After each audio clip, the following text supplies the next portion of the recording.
Well, everyone, Carowinds has just made an announcement that has me asking, what happened?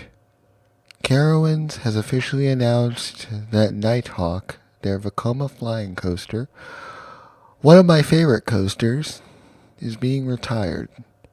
Now, I'm not really all that surprised, but it's still pretty sad to see such an iconic ride be lost to the sands of time. And it makes you wonder, what's next? Are they just going to keep killing all the low reliability rides? Guess that's how it's going to go, unfortunately.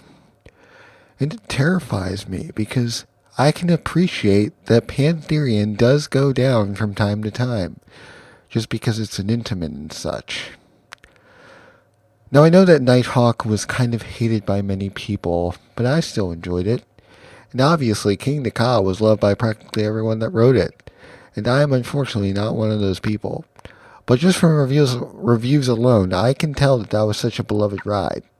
And I completely understand, like, rides like these are expensive, but if it's loved enough, it should be kept. I'm just kind of amazed to see that so many good rides in the chain are gone, and this thing is still somehow standing for some reason. Now the question arises, what could replace it? I think a dive would do well in this location. It would look absolutely gorgeous over the water. The only thing I'm kind of skeptical about is they also announced that they are removing Drop Tower and Screamweaver along with this.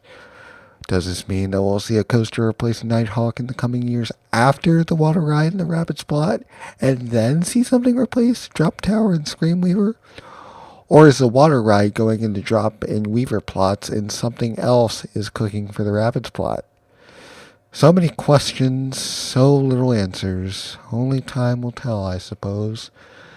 If I had to make a prediction on what's replacing everything, I say the dive coaster, whatever is replacing Nighthawk, will replace Nighthawk, but the record-breaking water ride will probably replace the Rip-Roaring Rapids plot. I think if they're closing the two flat rides, something is probably going to happen in those plots, or maybe even a Thrill Zone refresh. The area is looking pretty ugly right now, and maybe they'll even throw a curveball at us and RMC Hurler along with a few new flat rides. I would love that. Please, Carowinds RMC Hurler. It's not very good. Just RMC it, please. You know what you want to. Just RMC it. Alright. Like I said, we really don't know until the future, but my bold prediction is going to be Dive Coaster in Nighthawk's plot, Water Ride in Rapids plot, and some other coaster, possibly RMC Hurler, and a Thrill Zone revamp in the Screamweaver and Drop Tower plots. And on top of that, they're probably going to do at least something with Vortex. I mean, there's no way they don't know about the unanimous hate that ride gets, me included. And I would be very shocked if that thing lasts another 2 to 3 years without any major modifications. Also, Six Flags, don't you freaking dare touch my baby Carolina Cyclone.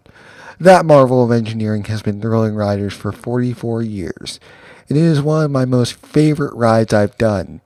Yes, I know it's an arrow looper and all, but it's just such a classic, and I will be shattered if they remove it. Anyway, to wrap this video up, I'll say this. I'm glad that they're innovating, obviously, and I'm honestly not really surprised this happened, but just give us a warning next time. I've only ridden this ride 3 times. First time was fun. Second time, I lost my phone. And the third and last time, I was recording a vertically filmed, awkward, cringy vlog. That's the last ride I ever had. I just never rode it since then because it was almost always down. And, I just hope it gets replaced with something worthwhile and that it will be more reliable than the current ride. Fly high, Nighthawk. You will be missed.